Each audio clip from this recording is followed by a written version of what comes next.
दोस्तों, जय सिया राम। आज मैं आपके लिए हमारे बाबा जी खाटू श्याम की कहानी लेकर आई हूँ। तो चलिए शुरू करते हैं।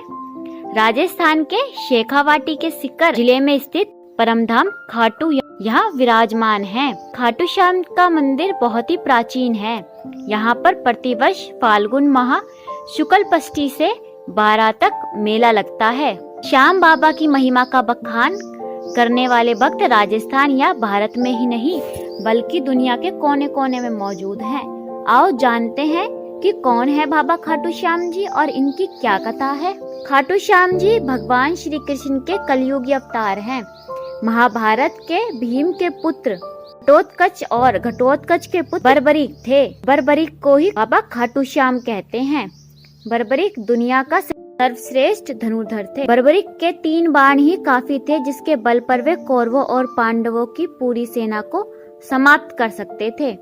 युद्ध के मैदान में भीमपोत बर्बरीक दोनों खेमों के मध्य बिंदु एक पीपल के वृक्ष के नीचे खड़े हो गए और यह घोषणा कर डाली कि मैं उस पक्ष की तरफ से लड़ूंगा जो हार रहा होगा। बर्बरीक की यह घोषणा सुन कृष्ण जी चिंतित हो गए। भीम के बर्बरीक के समक्ष जब अर्जुन तथा भगवान श्री कृष्ण उसकी वीरता का चमत्कार देखने के लिए उपस्थित हुए तब बर्बरीक ने अपनी वीरता का छोटा सा नमूना मात्र ही दिखाया।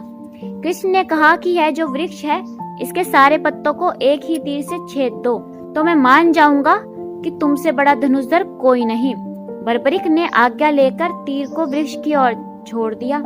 जब तीर एक एक करके सारे पत्तों को छेदता जा रहा था उसी दौरान एक पत्ता टूटकर नीचे गिर पड़ा। कृष्ण ने उस पत्ते पर यह सोचकर पैर रखकर उसे छुपा लिया कि यह छेद होने से बच जाएगा, लेकिन सभी पत्तों को छेदता हुआ वह तीर श्री कृष्ण के पैरों के पास आकर रुक गया। तब बर्बरीक ने कहा कि प्रभु, आपके पैर के नीचे एक पत्ता दबा है, कृपया पैर हटा लीजिए क्योंकि मैंने तीर को सिर्फ पत्तों को छेदने की आज्ञा दे रखी है, आपके पैर को नहीं। के इस चमत्कार को देखकर कृष्ण चिंतित हो। भगवान श्री कृष्ण की यह बात जानते थे कि बर्बरीक प्रतिज्ञावश हारने वालों का साथ देगा। यदि कौरव हारते हुए नजर आएंगे तो फिर पांडवों के लिए संकट खड़ा हो जाएगा और यदि जब पांडव बर्बरीक के सामने हारते नजर आए तो फिर वह पांडवों का साथ देगा। इस तरह वह दोनों की ओर सेना को एक ही तीर से खत्म कर देगा। तब भगवान श्री कृष्ण ब्राह्मण का वेश बनाकर सुबह सुबह बर्बरीक के शिविर के पास पहुंच गए और दान मांगने लगे। बर्बरीक ने कहा, मांगो ब्राह्मण, क्या चाहिए। ब्राह्मण स्वरूपी श्री कृष्ण ने कहा कि तुम दे ना सकोगे, लेकिन बर्बरीक कृष्ण के जाल में फंस गए और कृष्ण ने उससे उसका शीश मांग ली।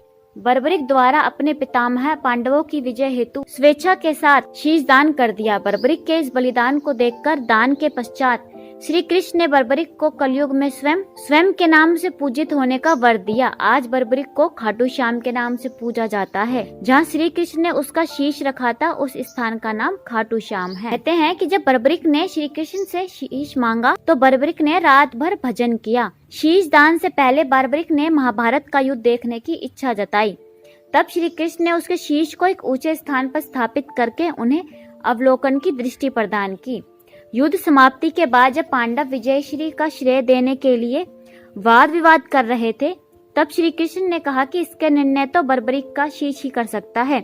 तब बर्बरीक ने कहा कि युद्ध में दोनों ओर श्री कृष्ण का ही सुदर्शन चल रहा था और द्रौपदी महाकाली बन रक्तपान कर रही थी। अंत में श्री कृष्ण ने वरदान दिया कि कलयुग में मेरे नाम से तुम्हें पूजा जाएगा और तुम्हारे स्मरण मात्र से ही भक्तों का कल्याण होगा। तो दोस्तों, आप भी जल्दी कीजिए और खाटू श्याम के मंदिर पहुंचिए और बोलिए जय सिया राम। मेरी कहानी अच्छी लगी हो तो चैनल को सब्सक्राइब